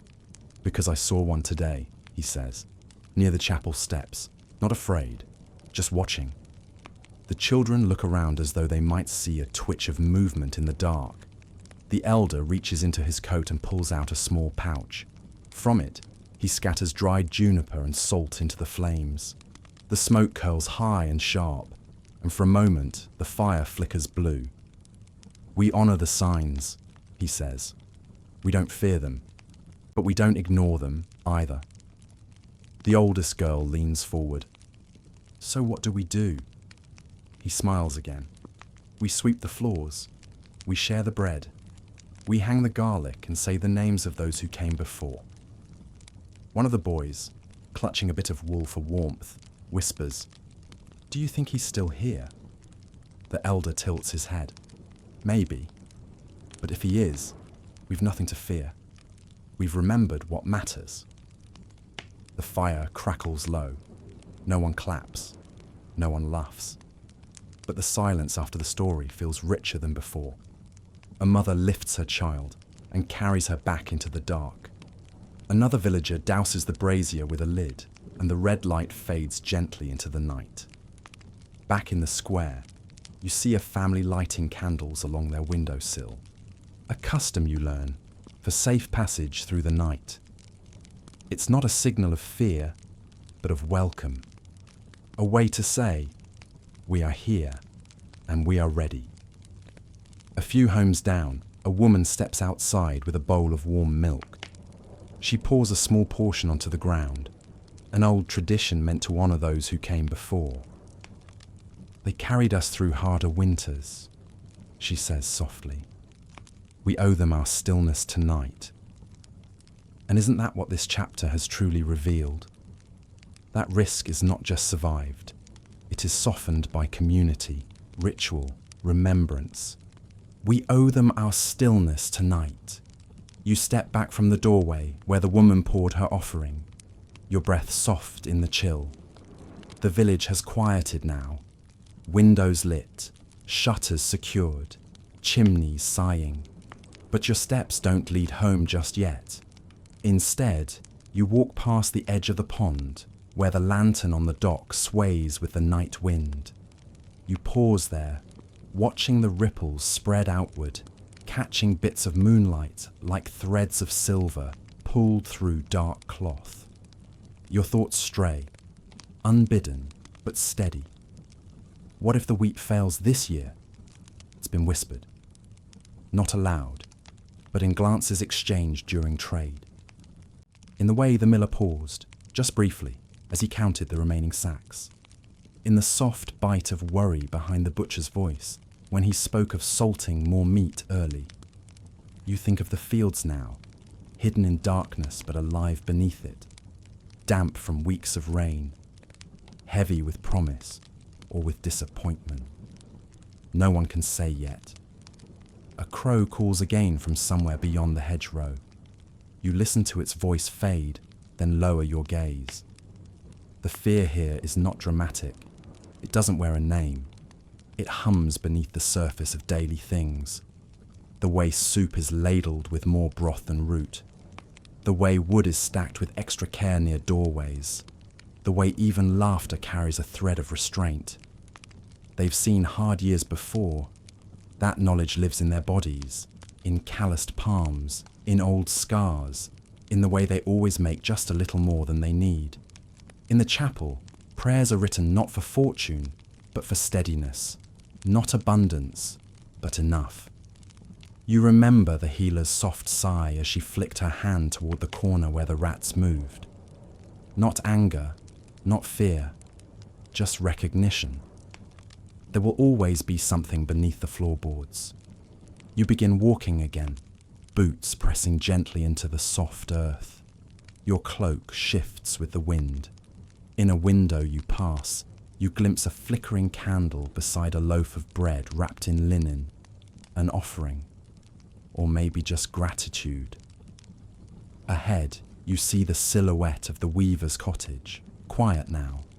Earlier, she spoke of her sister's illness as a thread in the tapestry of life.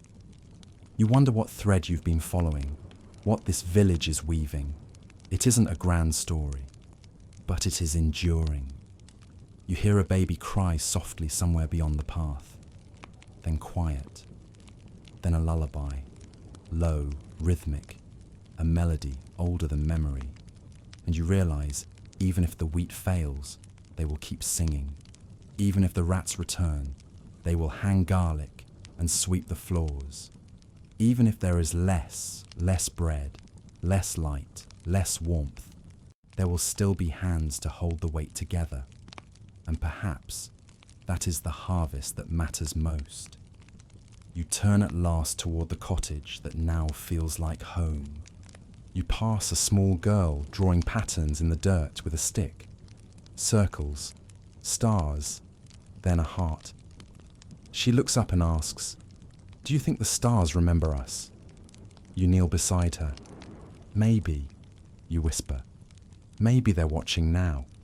She smiles, satisfied with that answer, and returns to her drawing.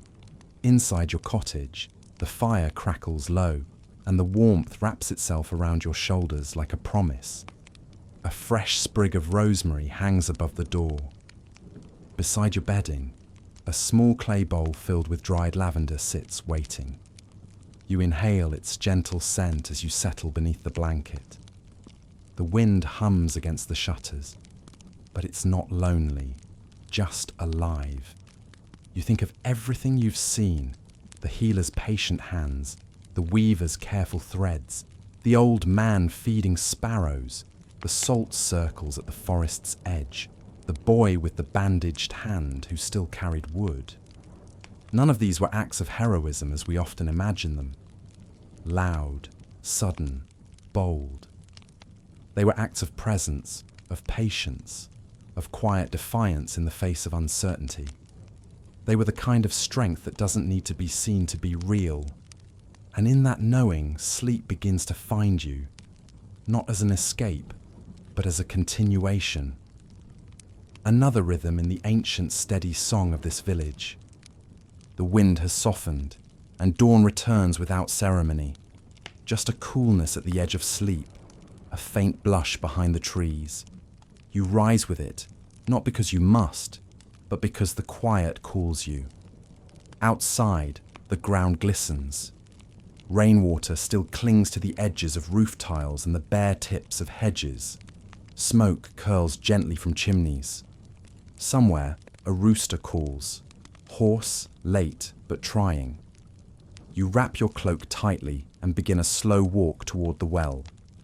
The green is still, but not empty. An older man, one of the roofers from earlier, stands near the stone lip of the well, tugging at a frozen bucket rope.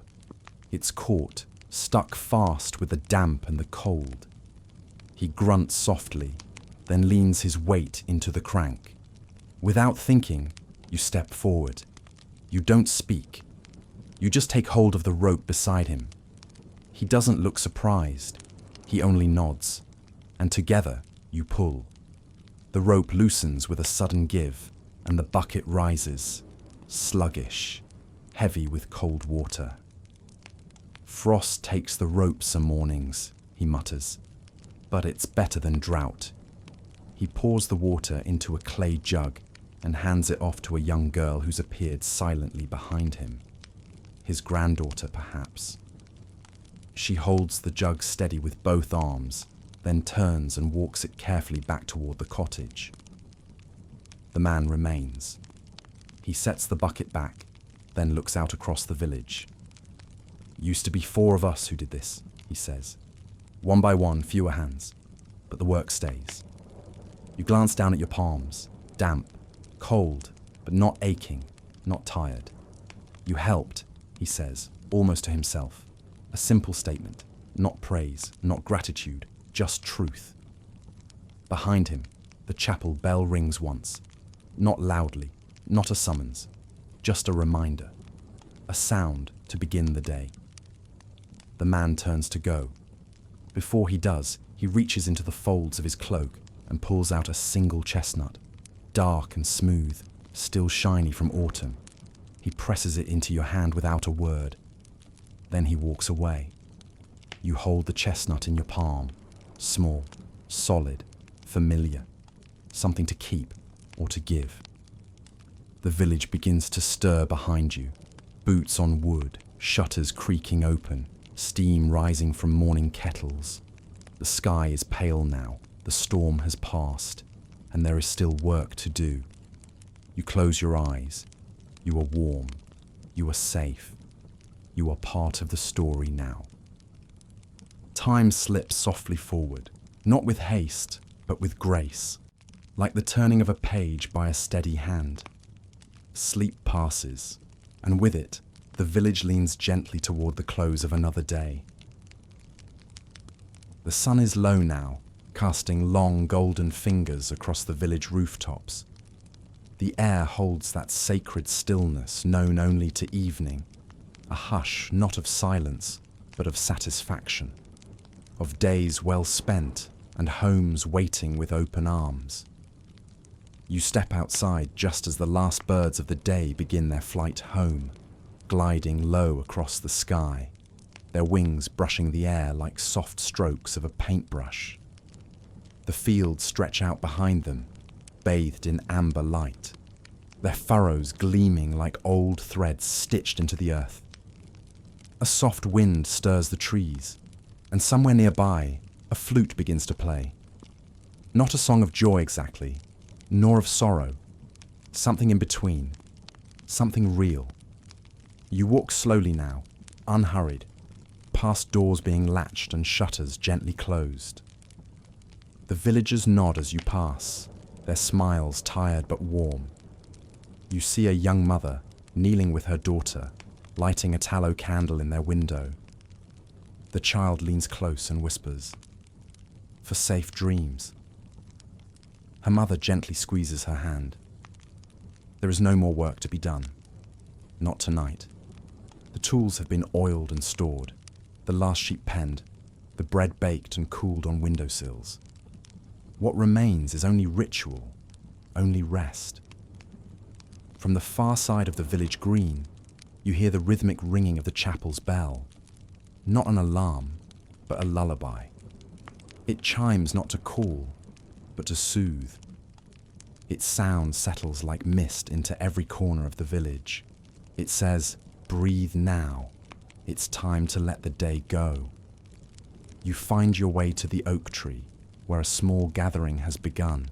Just a handful of neighbours sitting close on blankets and benches, sharing small bowls of berries and thin slices of soft cheese. A single lantern glows in the centre, casting dancing shadows on their faces. You join them quietly. No words are needed. Someone begins to hum, a soft melody that feels older than the tree itself. You recognise it, though you've never heard it before. It sounds like stories, like warm kitchens and steady hands, like being rocked to sleep. As the last light fades from the sky, the stars begin to appear, not suddenly, but gradually, like shy visitors peeking through a curtain. The villagers look up and begin naming them: the hunter, the hearth, the sleeping doe. Each name is whispered like a blessing. "Do the stars change?" you ask gently, almost without meaning to. An elder beside you nods. They shift, yes, but they always return, just like us. It's a comforting thought that even in the vastness of the sky, there are patterns, familiar things, lights that guide and greet and glow. The elder stands and lifts a clay jug, pouring cider into wooden cups. He passes one to you and raises his own in quiet toast. "To tomorrow," he says, "and to those who made today gentle." The drink is cool, slightly sweet, with a hint of spice. It warms your throat and your chest in equal measure. Soon after, the gathering begins to drift apart, like leaves floating on a quiet stream. One by one, they nod their farewells and step into the night. You remain a moment longer, staring at the lantern's gentle flame. And then, you rise too. The path to the cottage is familiar now. You know where the stones dip, where the grass softens underfoot. You pass the same cat lounging on the windowsill, its eyes half closed in contentment. The same rosemary sprig hangs above the door, gently swaying in the breeze. Inside, the cottage glows with low firelight. The hearth crackles faintly, its orange embers pulsing like a sleeping heartbeat. Your host has left a small basin of warm water by the bedside, along with a folded cloth and a note in careful script. Rest well. The storms have passed. You dip the cloth into the water and press it gently to your face. The heat seeps into your skin, relaxing every line, every thought. You feel the weight of the day ease from your shoulders. Near your bed, a thin journal rests. Its cover is simple leather, its pages stitched by hand. The first few entries speak of seasons, planting times, and weather. Then, scattered between them, reflections.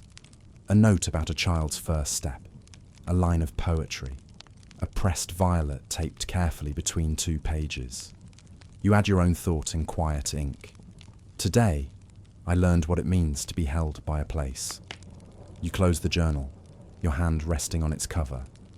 As you lie down beneath the woolen blanket, the room darkens slowly. Shadows stretch across the beams, soft and elongated. The fire's glow flickers gently on the walls, and the sounds of night begin. Low crickets, the occasional soft creak of wood, a breeze brushing past the window like a sigh. And somewhere in the distance, a final bell tolls, just once.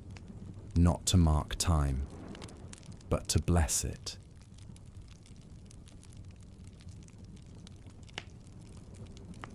The night settles around the village like a soft quilt, stitched from shadow, starlight, and silence. You lie awake a moment longer beneath the warmth of your blanket, listening. It's not the kind of silence that feels empty. It's full of small sounds that comfort rather than disturb. The distant crackle of a fire being tended in another home. The rustle of leaves stirred gently by a night wind. The muffled sound of a lullaby being hummed somewhere down the path, carried through the air like smoke. This is a village that knows how to sleep, not from weariness alone, but from peace earned by honest work and closeness to one another. Your eyes drift to the ceiling. The wooden beams overhead are worn smooth by time. Carved into the largest one are 3 symbols, small, delicate, a sheaf of wheat, a crescent moon, and a heart. You wonder who placed them there, and how long ago. Were they meant as protection? Or perhaps simply a reminder? There is food, there is night, and there is love. Outside your window, the moon rises higher, washing the rooftops in a silver glow. The thatched cottages seem to shimmer faintly, and you can just make out a group of sheep sleeping in a tight circle near the fence line. Safe, still, dreaming. You sit up slowly and wrap your cloak around your shoulders, drawn to the quiet pull of the night beyond the door. The floor creaks gently underfoot as you move, and when you open the door, the air that greets you is cool and damp, tinged with the earthy scent of moss and distant wood smoke. A few lanterns still flicker at corners of the green. Most windows are dark now, but a few remain lit, slits of gold in the sea of blue. You begin to walk slowly, as though not to wake the village itself. The path is soft beneath your feet, and each step feels measured, intentional. You pass the chapel again. The door is closed now, but the candle in the window still burns, a reminder that even in slumber, care remains awake somewhere. Beyond the square, you find a small bench beneath the elder tree, its branches long and gentle. You sit, pulling your cloak tighter, and gaze up at the stars. They're clearer now than ever. With the fog gone and the moon high, the constellations look almost close enough to touch. You recognize some from the previous nights, the Hearth, the sleeping doe. But now you notice new ones, a spiral of stars coiling like a shell, a crooked line that resembles a walking staff. You wonder how many others through the centuries have sat just here, beneath this same tree, under this same sky, asking quiet questions into the dark. After some time, soft footsteps approach. You turn to see the healer, cloaked in a long wool wrap, carrying a basket of herbs. She smiles when she sees you, not surprised, not intruding. "Couldn't sleep?" she asks gently. You shake your head. "Sometimes night speaks louder than day," she says, "especially to those who are listening." She sits beside you and opens her basket, revealing bundles of dried lavender, mugwort, and yarrow. "Dream herbs," she explains, "for those in need of peace." You inhale deeply. The scent is earthy, floral, with a faint edge of something unfamiliar, something ancient. "Did you always know you'd be a healer?" you ask. She shakes her head. "I knew I wanted to keep people safe, but I learned the rest with time, and patience, and mistakes." She looks at you then, and her gaze is clear and kind. "You don't have to know everything at once. You just have to care, and stay." The stars blink slowly overhead. She offers you a small pouch of herbs. "Place it beneath your pillow," she says. "It'll guide you gently to sleep." You thank her softly and tuck it inside your cloak. She rises then, giving your shoulder a reassuring pat, and disappears down the path, her lantern bobbing like a tiny star returned to earth. You sit a while longer beneath the tree, the weight of the day slowly melting away. All around you, the village dreams of harvests and songs, of hearths and hands, of memories passed down through work and whispers. Eventually, you rise and walk back to the cottage, guided by moonlight and the steady glow of home. Inside, the fire has dimmed, but its heat still lingers in the stones and walls. You slip beneath the covers and place the small pouch beneath your pillow. Its scent rises, soft and calming. You close your eyes, and your breath slows. The sounds of the village fade, one by one, until only the rhythm of your heartbeat remains. And then, even that drifts into quiet.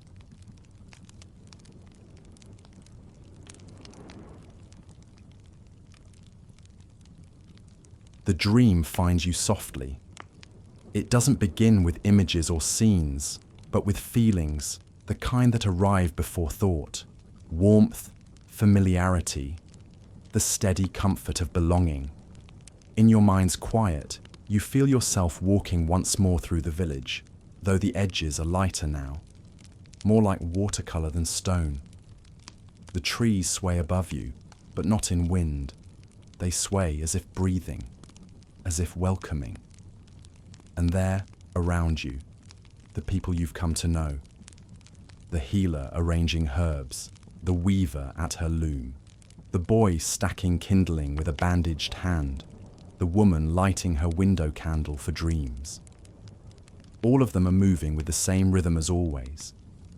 But now, something glows within them. Not visibly, not in a magical way, just soulfully. You feel the same light within yourself. When you wake, the room is still wrapped in shadow, but the fire has left its mark. Embers that glow like quiet stars in the hearth. You stretch slowly, not ready to leave the bed just yet. And why would you? There's no urgency in this world. The day will come when it's ready. For now, You rest. Your thoughts drift lazily through the memories of your journey, of the first morning mist rising from the fields, of the steady rhythm of the mill, the hush of illness, the rituals that brought comfort, the laughter that bloomed in the spaces between tasks. You think of how people worked, hard, yes, but never alone. How they spoke in low voices, not because they were afraid, but because they respected the quiet. How the land wasn't something to be conquered, but something to live with, like an old friend. You rise eventually and wrap yourself in your cloak. The floor beneath your feet is cool but familiar. Outside, the sky is a tapestry of stars, just beginning to dim. The horizon holds a promise, not yet light, but not fully dark either. A soft in-between moment. You step out onto the path. The village is still asleep. The windows are dark, and only the chapel's candle remains, flickering steadily. There's a peace here that doesn't feel temporary. It feels eternal. You walk slowly toward the green, passing familiar places now quiet and dream-filled. The blacksmith's forge, its tools resting in ash. The garden with the time bundles, still swaying slightly in the breeze. The bench beneath the elder tree. You take a seat and gaze once more at the stars.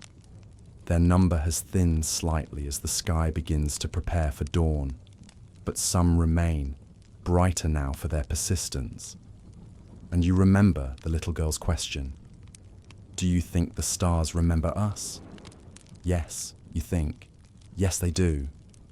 The healer joins you again, almost silently. This time, she carries no herbs, no basket, only a soft piece of linen folded neatly in her hand. I saw you dreaming, she says gently. You blink in surprise. Not with my eyes, she adds with a smile, but with the air. Some dreams leave warmth behind. She sits beside you. Together you watch as the first thread of golden light touches the sky. There is a rhythm to all things, she says, to healing, to hunger, to grief, even to joy. We don't control the rhythm. We only learn to sway with it. You nod, the truth of her words echoing somewhere deep inside. You've seen much, she continues, but not all. You turn to her, curious. There's more to this life than its surface, she says, more to its quiet than rest. This world remembers who walks through it, every step you've taken, every kindness exchanged, every moment of stillness. It lingers.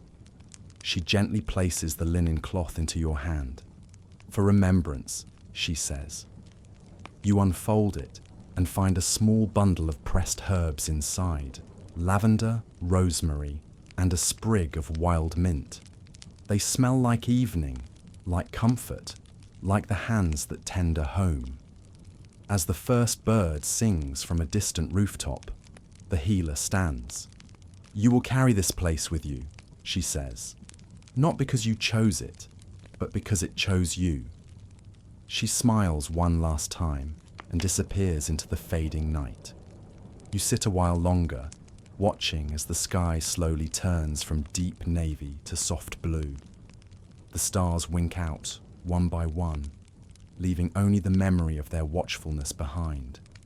And as the village begins to stir, faintly, gently, like the world drawing breath for another day, you begin to feel something shift within you, a deep peace, not from escape, but from understanding.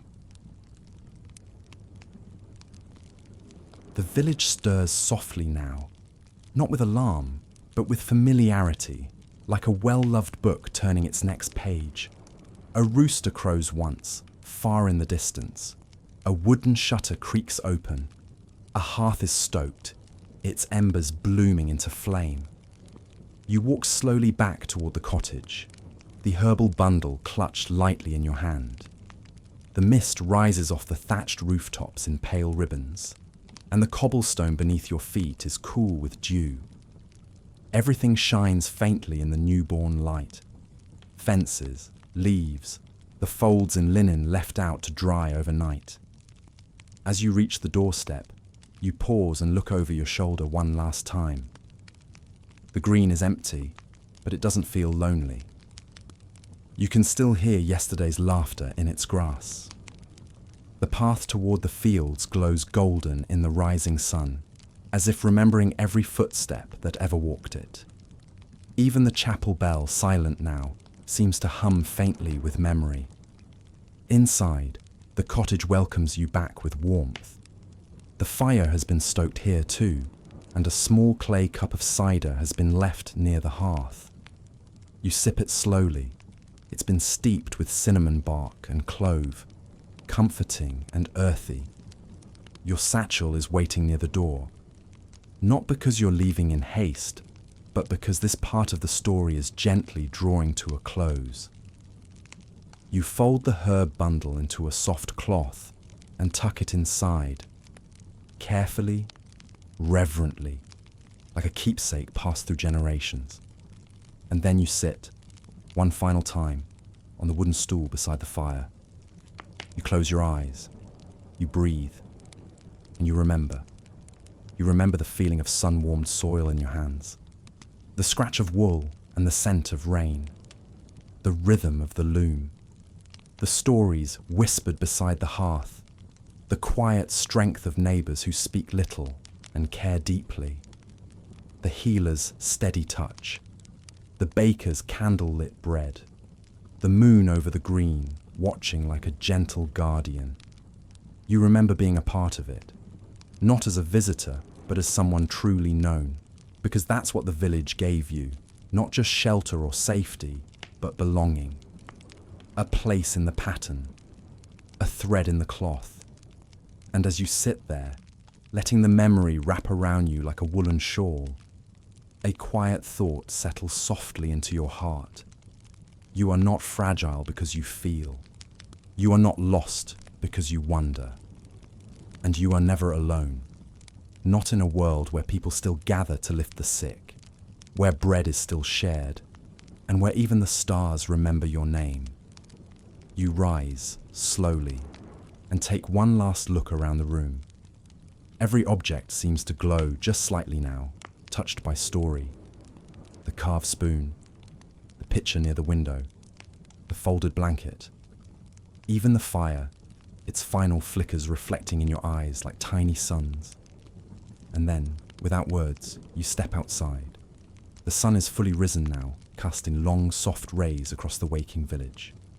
Doors open, water pails are lifted, bread is broken, and life, quiet and sturdy, begins again.